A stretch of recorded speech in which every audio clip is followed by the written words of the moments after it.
Hello students. Today we have Shubhra ma'am with us, and the idea behind this session is to strategize your preparation for Mains 2021. Today, around 60 days are left for your mains, and all of you must be doing a lot of answer writing practices. So, we'll ask from ma'am that how can you utilize coming 60 days, whether answer writing, what is the time frame in which you should do the answer writing, and when you should start your revision. So, ma'am, the first question, which is coming mostly from student these days, is that how to utilize the coming 60 days, which is late for mains 2021. Yes. So, regarding the students with PSIR optional, first of all, I will say that stay cool. Why? Because you all have very comprehensive notes and you need not to worry about the content at all. Don't waste your time in searching any material. Go for consolidation. Understand the nature of the subject is very conceptual. Even if you take international relations part or in Indian government politics part, so students have this unnecessary anxiety about the dynamic part, so we make lot of noise, but we never give enough time in doing the things which we are supposed to do. Fine. So stay away from all this noise.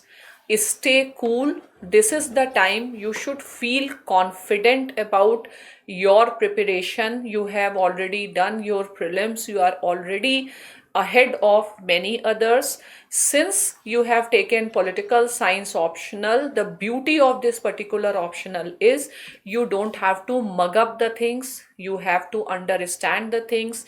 If you have understood the things, I don't think you even require any sort of revision. So even that is not needed.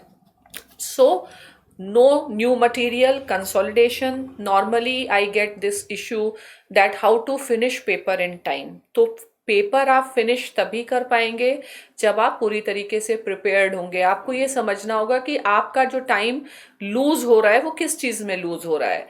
क्या आपको याद करने में, जब आप paper देखते हो, क्या फैक्ट्स हैं, क्या मुझे लिखना है, उसको रिकलेक्शन में टाइम जा रहा है या किस चीज में जा रहा है, पहले उस बात को समझ करके then you have to go ahead.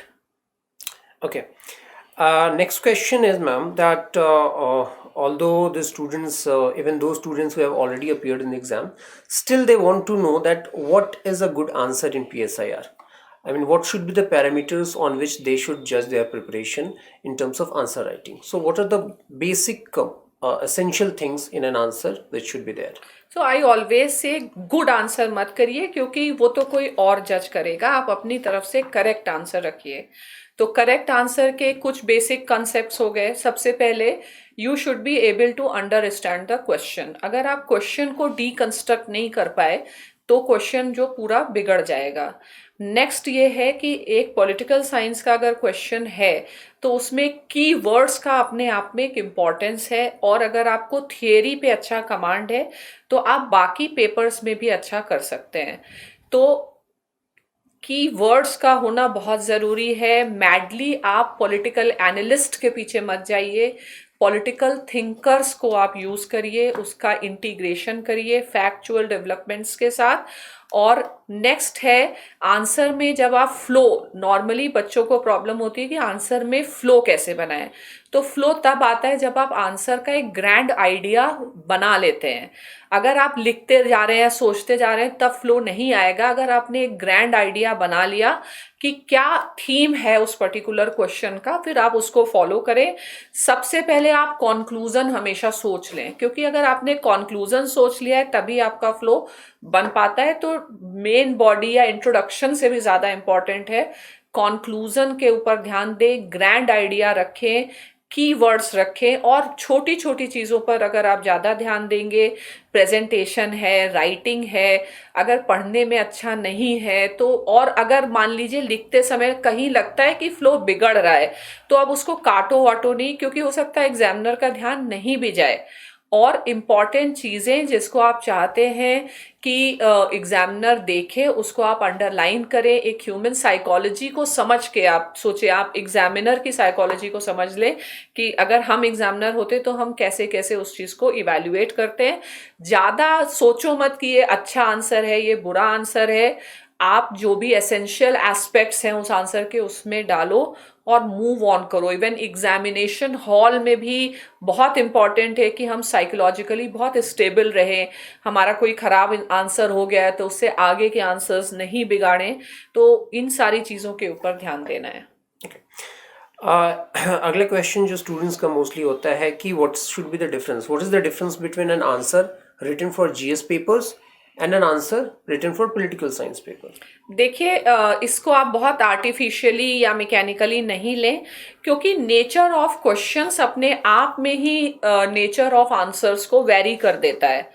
ठीक है, तो चूंकि क्वेश्चंस का नेचर अलग होगा, वहाँ पे ज़्यादा फैक्चुअल क्वेश्चंस होंगे, ज़्यादा करंट ओरिएंटेड क्वेश्चंस होंगे, यहाँ के क्वेश्चंस ब्रॉड होंगे, एनालिटिकल होंगे, वो डिफरेंसेस अपने आप में आ जाएंगे। ऑब्वियसली यहाँ पर आप थियरिस्ट मत लिखें, बट आप पब्लिक इंटेलेक्चुअल्स हमेशा कोट कर सकते हैं। ऐसा कोई कंपार्टमेंटलाइजेशन है नहीं। GS2 के भी आंसर्स कौन लोग चेक करेंगे? वही लोग चेक करेंगे ना जिनका पॉलिटिकल साइंस का बैकग्राउंड होगा। इसके ऊपर ज़्यादा परेशान होने की ज़रूरत नहीं है। आप सही आंसर लिखें, आपकी क्लैरिटी ऑफ थॉट आना चाहिए, आपका प्रेजेंटेशन आना चाहिए, आपको अवेयरनेस ऑफ करंट इश्यूज आनी चाहिए, उस पर्टिकुलर इशू का रिलेवेंस पता होना चाहिए। उन चीज़ों पर ज़्यादा ध्यान दें, बजाय कि ये GS2 है, ये GS4 है, इन चीज़ों पे आप मत जाइए। There's another issue that students normally face, and that is regarding time management.